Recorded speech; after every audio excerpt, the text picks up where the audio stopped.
Evening, everybody. Welcome to this new episode.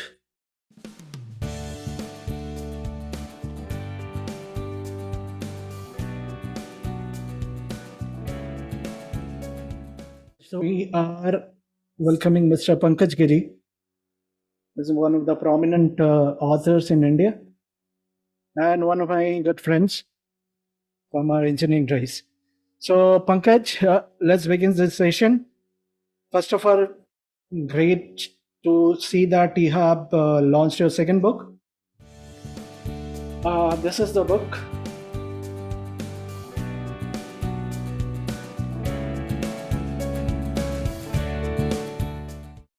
Before we start with, first of all, as the format of this discussion is all about, I just wanted to highlight for our guest as well as for the audience. Here today we'll be discussing about this book which Pankaj has recently published, and following his great success of his first book, which was also an Amazon bestseller.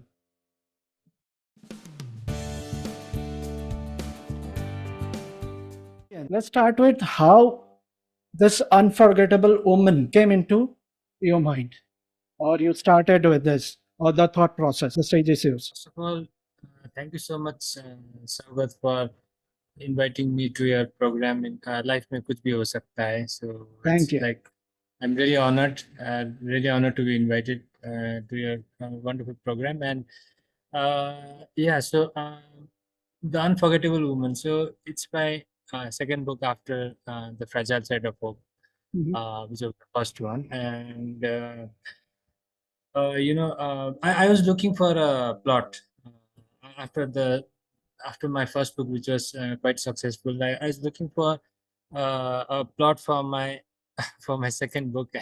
Consult with my uncle. Actually, he's an avid reader and also kind of my literary guide. So I used to take all the plot points and discuss with him. And uh, I used to reject most of my plots. Like he used to say that, hey, this is just like your very similar theme to your previous book. So Okay.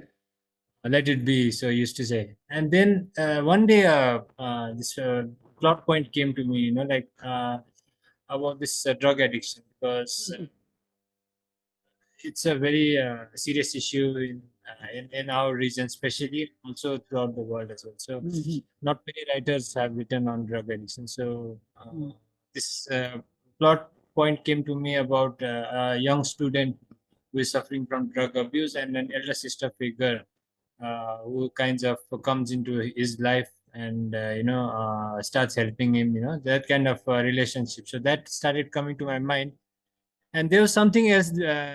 There was another parallel plot point as well. Don't remember it right now because I went with both these plot points, and my uncle said this drug addiction one is good, but the other one is again very similar to your previous book. So he Okay. said you're focusing too much only on family relationships. There are other kinds of relationships also. So I asked him what kind of relationships. So he said, have you ever heard of a thing called a type of relationship called platonic relationship? Right. So frankly, to be frank, I had never even heard about the word. My vocabulary is quite limited still. And then when I did research, and he also told me that it's a very special kind of relationship between a man and a woman. It's something like a friendship, but there is no like sensual attraction is not there, but it's something like friendship but slightly deeper than friendship, something like soul to soul connection kind of thing, like a divine kind of relationship. So that really stuck to my mind, that concept. So then I decided to elaborate on it. So it so happened that that kind of unique relationship between a doctor and a patient. So that's how the second plot point developed, Okay. and then, sort of I had to elaborate on both these plot points and then synchronize it together, and then all the plot holes and all. I had to fill all the plot holes, and and design it in such a way, and that way, this the Unforgettable Woman was born. Great, Right. great, great.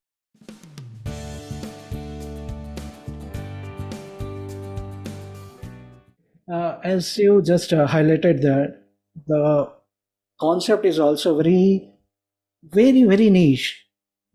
We do have seen some of the writers in India who had tried to indulge in this topic of platonic relationship, or we can call the spiritual relationship. That's a very intriguing. So, for to conceptualize and to bring it to life as an author, you might have taken some real life evidences in giving you those kind of ideas or the key points when you are just going through the brainstorming phase. So the 2 points are here. What is your take, or you do see as an influence for some kind of genres or authors or books which are across in India or from the world space, which have given some kind of key ideas, any real life incident? And secondly, why again there is a feministic side, how it is giving the shape to your books or shaping you as an author? Like I have read a lot of books, but especially by Indian authors, but I couldn't find anything that is similar to this platonic relationship, That's what. because Mm. most of the authors, they focus on generic romance, which is fine, Mm-hmm. which is fine. It's a great genre in itself, but Mm-hmm.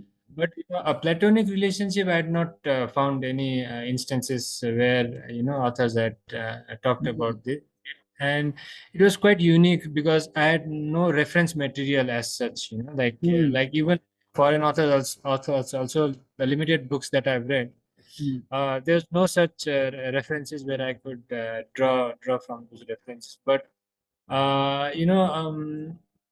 sometimes your own experiences also, the conversations that you have had uh, based upon certain circumstances, and also the things that you hear, uh, opinions that you see, like get from certain individuals with whom you have interacted, or like even like conversations that you have heard, or you have just overheard conversations, certain things that they form a kind of impression on your mind, and they somehow stay in your subconscious kind of thing, and Sure, sure. uh, so I had to draw from those experiences and those thoughts that were there embedded in my mind somewhere, and then, because there's no reference material as such, as you said, I never read about such kind of relationship. So I had to use my imagination, and and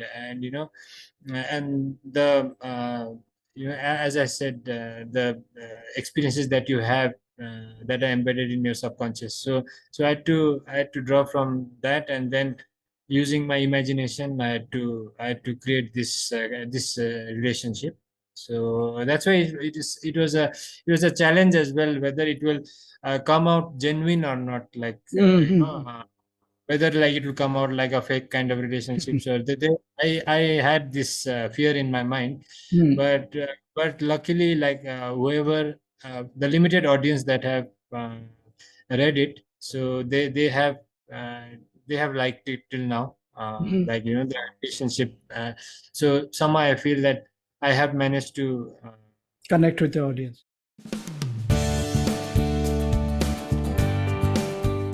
You being a government official, manage your passion for book writing or writing in any sense. How do you manage and how do you justify this two world? Okay, and how these two influence each other? So I think I just forgot to answer your second part of the question. We'll get back to it. We'll get back Oh, to we'll it. get back to the Yeah, feminist part. Okay, we'll yeah, get yeah. back to it. Yes, yes, Okay. sure, sure. So I think, yeah, uh, I have a government job and I have to work a specific for a specific time frame. But after that, in the evenings, I'm generally free, and I must take this opportunity to thank my family. You know, my mom, my sister, and my wife. They help me by taking care of the major responsibilities of the house. You know, so that way, what happens is I manage to find time to focus on writing. So could say a bit of a sacrifice from their end also, and that sort of to help me in my literary journey, you know, and also, you know, my colleagues, and actually but the office is very big. It's like Okay. electricity department, and it's a very big office. And when you work in the government, you have several bosses, you know, like all your seniors are your bosses, and they're very supportive, you know. And Okay. whenever I come out with a new book, they always join me for my book Comments.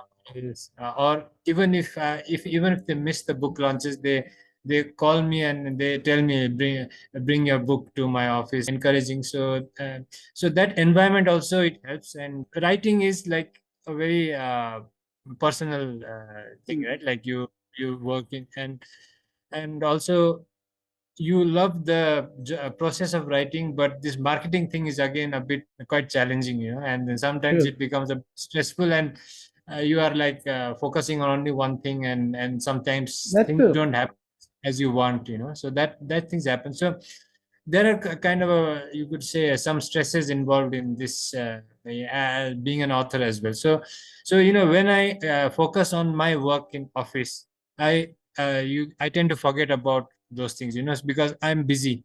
So when your mind is busy doing something uh, every day, you know, like it kinds of helps you to just relax also, and also to divert your mind from it prevents you from being too you could say single focused or something like that, you know.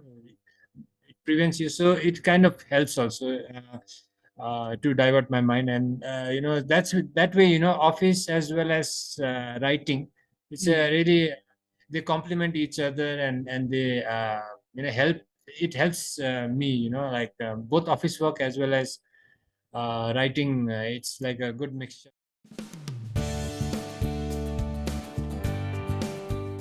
Me to write something, it's just not an hobby for me also. It's where I get relaxed. So I do love to write. But as you rightly said, writing something and marketing it is a two different thing. You can be a Yeah, good creator, but to be a marketer at the same time, it's a different ballgame. yeah. Very true. I do face the same challenge.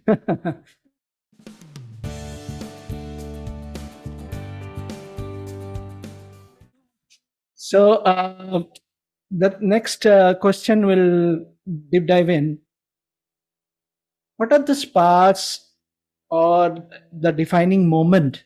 As you already said that your uncle has given you some idea. But apart from that, is any specific incident or any what you said, any kind of literary work you have seen which have given you the idea to pin down this story? This unforgettable moment took the shape. Uh, as I told you earlier, you know, there are no specific works, because although there may be authors Mhm. who have written on platonic relationships, there may be a lot No, of authors, but your anything which you have seen. Not I'm talking about the literal letter okay, of it. Any yeah. real life incident we might have seen there So, that has given you that idea.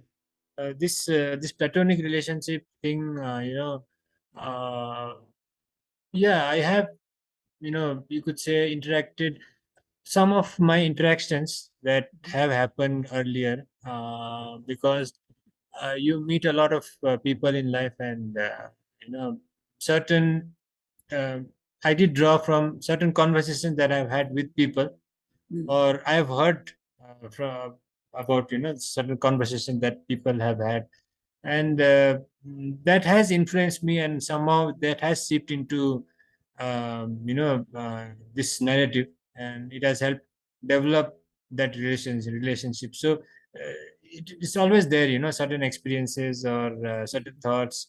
And also, as you say, like we watch a lot of movies and shows, and somehow, as I told you earlier, this it sort of creates an impression on your mind, and it's there in your subconscious, and It starts taking a picture like a story. yeah, So say like a you get picture. that impulse. Right. Yeah, and then you take from there, you mix everything up, Mhm. and somehow, and you have to develop the character as well, and then the character also has to be relatable, and the character has to have flaws, and then you take those conversations, and then you sort of mix them up, and then see how how to develop that character. Right. It's a, you could say, a complicated thing as well, but it's enjoyable. That complicated thing is also enjoyable as well. It's like synergy kind of thing. So, True.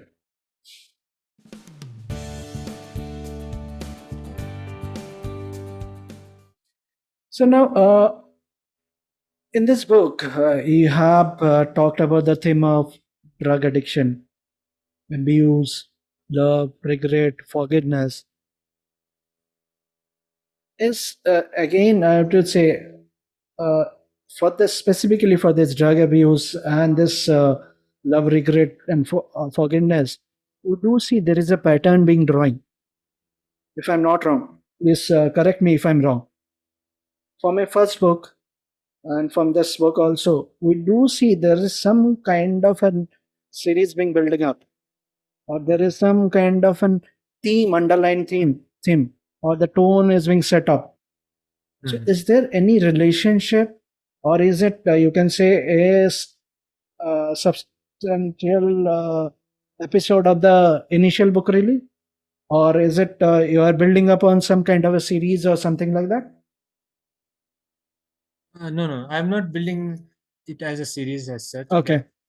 because both these two stories are very different, and they are Okay. like different narratives, but different narratives with different characters, and everything is Mhm. different. Mhm. But the soul of the two books is the same, That's because right. Mm. ultimately they both are, emotional, inspirational stories about love, loss, regret, as you said, hope, as well, because the title of my previous book was The Fragile Thread of Hope. So hope, and also some kind of tragedies are also involved, and how tragedies, they throw us into a pit of darkness, and how characters, they show resolve to make their Fight way back. out of darkness and fight back, and then hang on to hope, and then bring their lives back on the right track, and so that underlying theme is there, and this forgiveness is also there in the previous book, but it's a very subtle format. But in this, Sorry. it emerges, it emerges a bit more in this book, because certain things that happen that people regret, and then people tend to not forgive. They don't choose forgiveness, and then that leads to regret, and then and it's always very it has a lot of healing power. Forgiveness is a really is kind of a spiritual divine concept as well, forgiveness, True. and it frees the heart of the burden that you are carrying since a long time. So that is what I've tried to focus on in a more significant way in this book. Mhm. And drug abuse was, I always try to highlight certain social issues in my books, like in my previous book, alcoholism and domestic abuse was were the social issues that I tackled, and in Mhm. this book it is drug abuse, because uh, as I told you, idea of this drug abuse thing, a student suffering from drug abuse came to my mind, and Okay. probably at that time I might have been reading an article, or Mhm. article about drug abuse, because this problem is there quite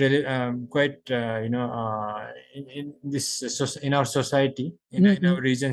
This problem is quite prevalent, and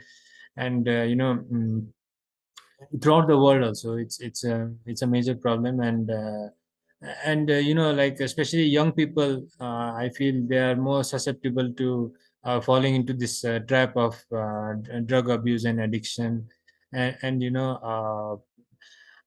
I felt that, and I'm not just feeling, because I've read a lot of books from our region, and none of the writers till now, they're very good books, but drug addiction.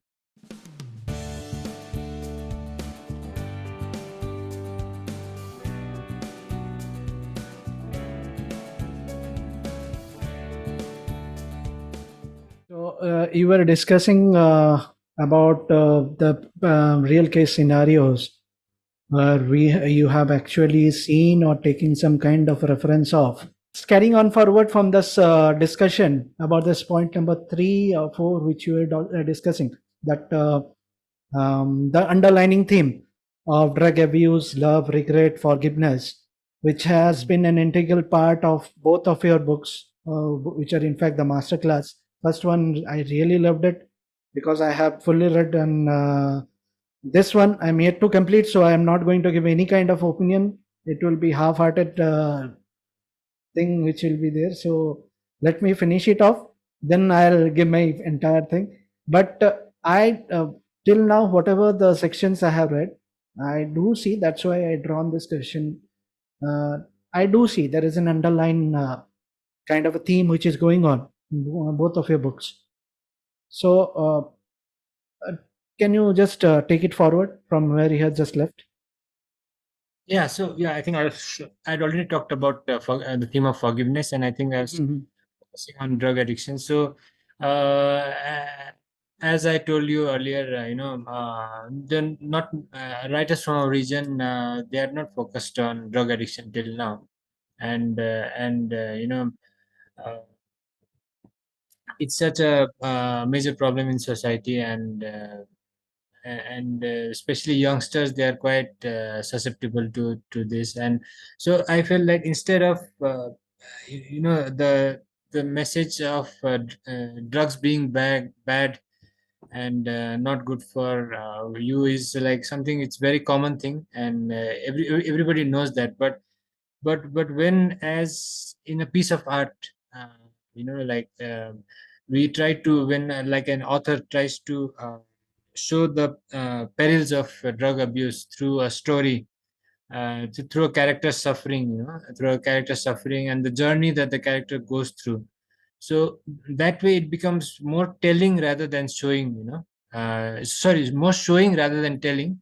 So that way, when the reader is also invested in the journey, and the reader can also feel the emotions that the character is going through. So that way, I think it becomes more impactful, and like, even the reader, if the reader is also going through a similar struggle, so probably he or she may be able to relate to that and feel inspired. Or if like students, read this book, so it may act as a learning experience for them also, like, so such things happen when you fall into the trap. So it becomes kind of a learning experience for them as well. So uh, I felt that it creates a deeper impact, so that's why I tried to focus on this particular theme of drug addiction in my book.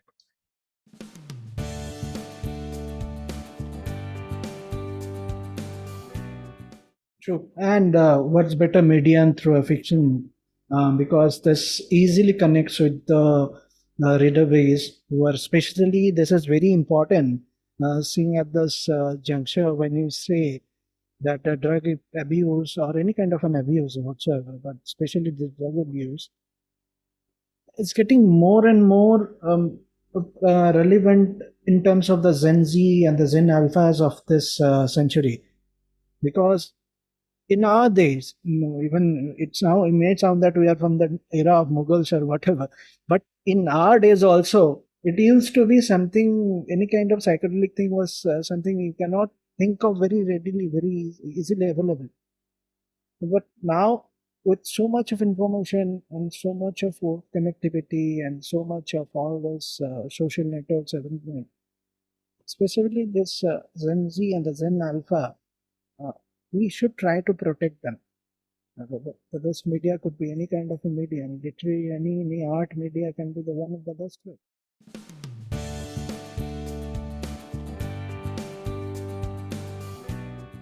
And I have taken up a point from our last discussion that you have shown that in your last book, the title was Fragile Thread of Hopes.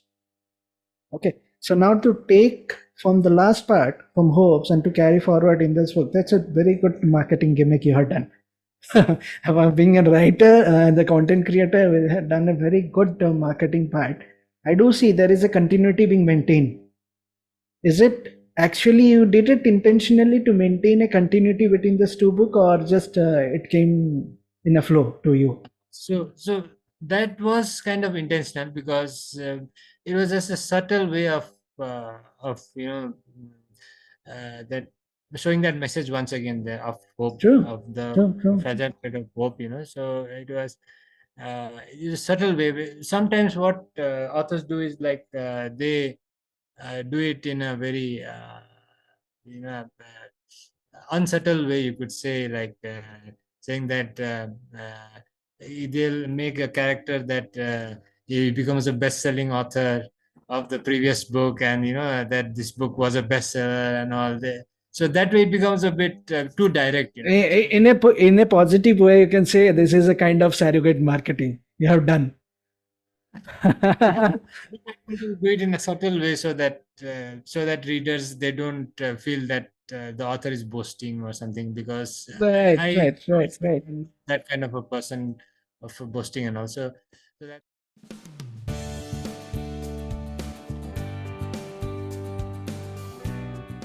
So you have to draw some points to remind the readers or the audience who had just maybe some one might have picked up your second book. He or she might get a good reference for the first book also. So Yeah. that's genuinely done. We do appreciate that.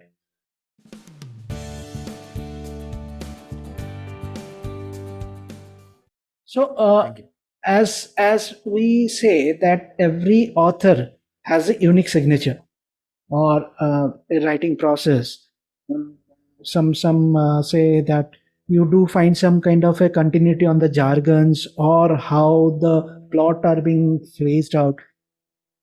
Is there any unique process how you write your book, or you have any kind of an setup narrative how you write it, or you just go with the flow how the books has to be written? It comes in for every book. It is a new project itself. Like once you write a book, and certain practices that you adopt in your previous book, they become a part of your style. Right. And that, I think, it has like when I've written this book also, I've tried to adopt the similar kind of style. Hmm. Uh, as far as, like, because the way I try to write from the character's POV, point of view, perspective. Hmm. So I don't try title my chapters based on the theme of the chapter, but I try to use the character's name as the Okay. heading of the title of the chapter. So that chapter is from that character's point of view, and I only show the thoughts of that character, and for the other characters I only show their actions, and they're using their dialogues. So that is Yeah. it is there is a name for this technique. It's called third person limited POV. So Oh, I okay. used third person limited POV, and I it's like Chitra Banerjee Divakurni ma'am. So Hmm. she Hmm. I I like she's my literary idol. So I she also writes prefers to write in third person limited. So I've learned this from. I've been inspired from her. And that is regarding the writing style. But as far as constructing a plot and constructing a story is concerned, um, I I don't go with the flow as such. I try to construct it in advance before writing the Mm, book. I mm, think about, I reflect on the plot in detail, and scene by scene, I try to form a framework, a skeleton structure kind of thing. In okay. advance. I write it in advance, and I jot it down either in a diary or in a Microsoft Word file somewhere. Like Mm, everything, like scene to scene, which character is going to interact, and then what is going to happen, everything scene by scene, like right, and right, the structure is ready, and just that meat has to be filled in. So it sort of helps me avoid writer's block for a long duration. Like right. like always there will be a point of time There will where be. I'll be struggle to move ahead due to some other circumstances, but it won't be because of the lack of a plot structure. Like I Mm, like to write in advance, mm. so that is how I go about it. And then uh, I just have to fill in the flesh and write the dialogues and the narration. Great, great pointer for the audience also. Great, great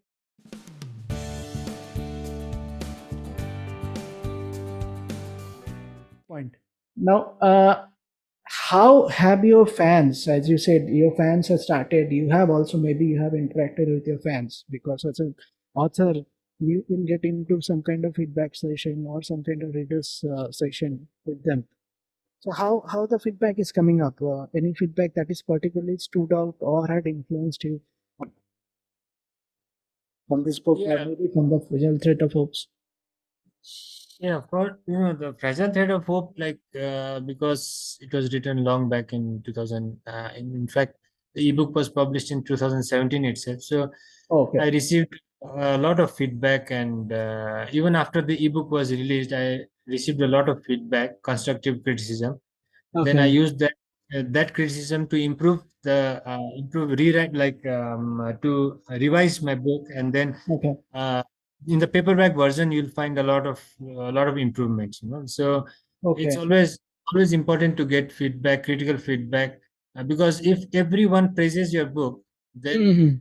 you'll never learn, right? Like, okay, so Right. I'm the best author in the planet, and I'm like, there is no flaws in my book, so that cannot happen. Even for big authors also, like I think like whoever is open to criticism can only learn. So Very that's what true. happened in the previous book. And for this book, like it is still relatively quite new. In fact, Hmm. just it has hardly been 1 month since its release, but I did give my book to a few readers in advance, and also Okay. some readers who read it in this duration. So they feel that, and I've received pretty positive feedback till now. And Hmm. one of them, who Sujit Chakravarti, who is one of the senior journalists Okay. from so he just said that, like he called my story the unforgettable story of the unforgettable woman. So Great. author named Indrani Talukdar. And one interesting observation she made, that once she found this character Savitri from my book. Uh, Mm. she found it some. She found her somehow similar to the character with the same name from a different novel named Charitrahin, which is Chandra Chattopadhyay. Yeah, yeah. Chattopadhyay. So Right. like it was like huge honor for me to, for even Yeah, yeah. Great. comparison of this character. Obviously, Mhm. writing, he is a legend, so no comparison Mm. at all. But just this character, just to compare those two characters and to find some similarity, Great. and it's just coincidence. I had never read his work, and I just named the character Savitri, and it just happened to be similar. So that was one point that was really encouraging and interesting for me. And some other readers also, they have liked that the novel focuses on the issues, focuses on different unique themes of platonic love Mm. and the drug addiction and the power of forgiveness. Mm. And since the book is new, I have not received too much critical feedback till now. Just one reader, one or two readers who said that it somehow was dragging a bit towards the end, but but yeah. So that's I'm taking it as a pointer to improve for my next book.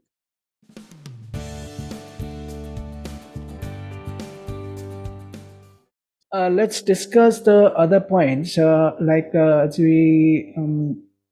As you have set it in the questionnaire, which I have shared with you in your email transcript, that being an engineer by profession, also by an education. So, do you feel is that analytical and problem solving skill that has influenced somehow or the other your storytelling or your creative side of it? I don't think it is such a significant influence, Okay. but maybe while designing the plot, or maybe while doing research, maybe that Mm. analytical skills do help in a very subtle way. But Mm. I don't think it has such a significant influence Okay. on my life. Okay. Great. Fine.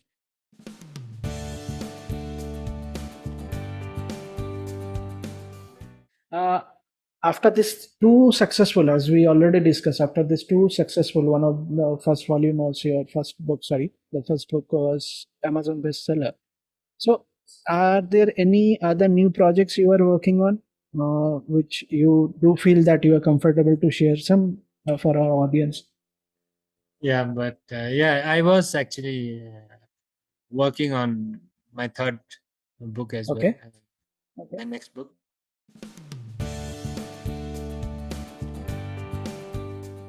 Now, Pankaj, we are coming to the concluding segment of the very interesting episode with you and very learning experience because um, I'll be very upfront and very truthful with you. Very few writers or content creators they do share their what you call the mojos. Have said that they do sculpture something, you do point idea points, you write it, then you start framing the story beside it. That's so very intriguing and very positive takeaway for budding writers also.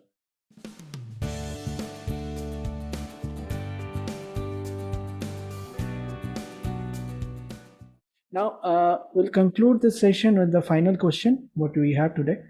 Um as someone who has successfully navigated this world of writing while managing this demanding profession what you do, what advices or any kind of message you want to give them or any kind of suggestion what do you think a budding author, a budding content writer, a budding content marketer, or any enthusiast, okay, they should keep it in mind?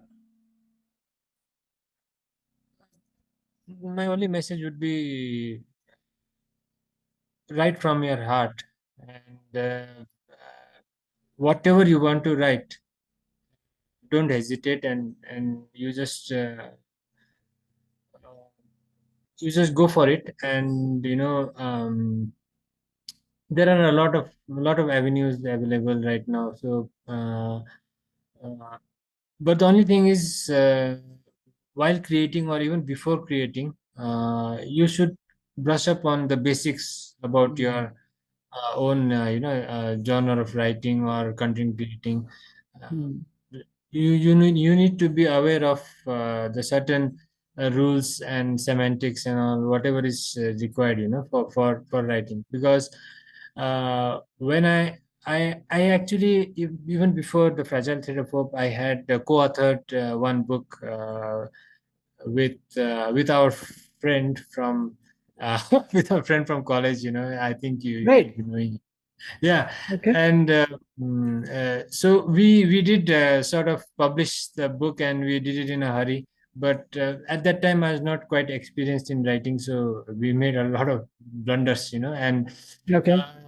after that did receive a lot of critical feedback. And and then that's when I realized that, oh no, I should have waited. I should have brushed up on my writing skills a bit more, quite significantly, and also needed to um, um, know what books to read. And then when I got feedback, I understood that I needed to read more critically acclaimed and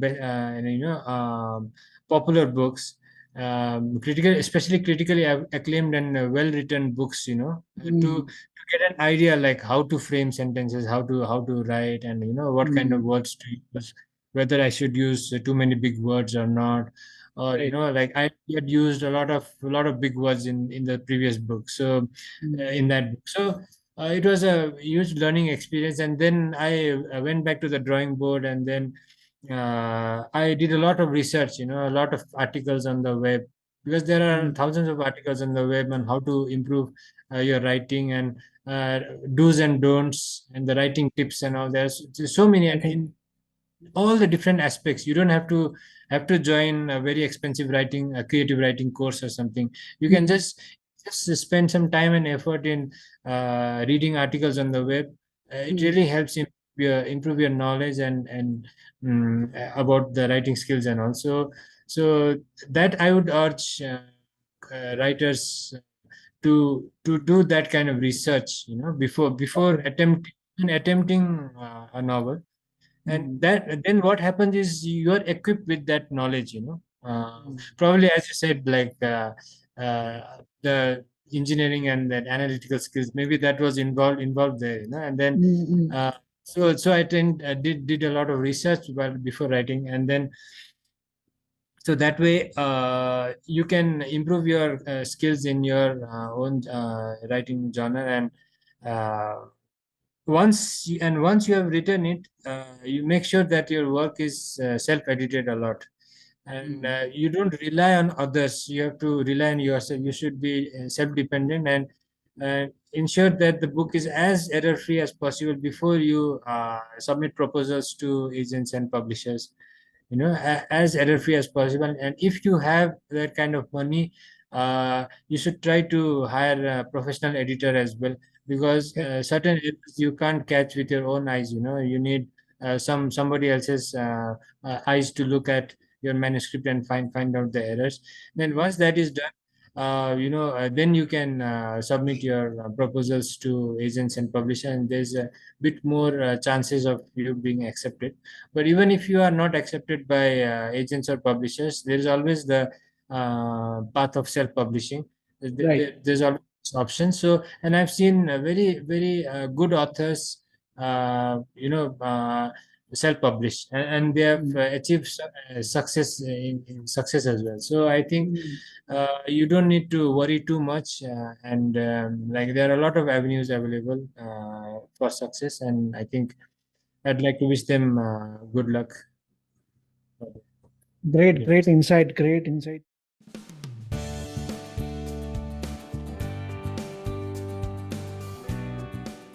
Thanks, Pankaj, for joining us today. Before we conclude, for our guest, just an idea to how to connect with you. If they want to send you mail, their feedbacks, how to connect with you, we'll share at the end of our video with the greater good for the audience. Your connection.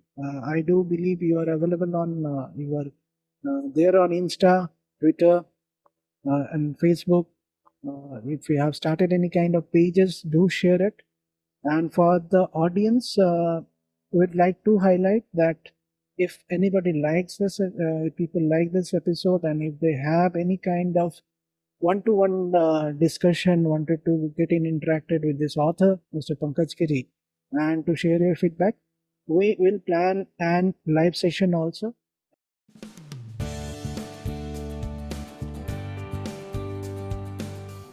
All the best, Pankaj. We'll see. We'll meet and hopefully, and for your upcoming projects, we do wish you all the success. And for this book also, we do wish you, and we do like to see you as the Amazon bestseller again. Thank you, Pankaj. We had a great enlightening session with you, and thank you for joining us. And thank you for being a part of this new episode. Life में कुछ भी हो सकता है. Nice to have you on the show. Thank you. Have a nice day. Good night. Thank you for joining us today. We're excited to offer you more opportunities to connect with Mr. Pankaj Giri. Do not forget to check the video description for his contact details. And remember, your feedback is the wind beneath the writer's wing. Stay connected. Until next time, goodbye.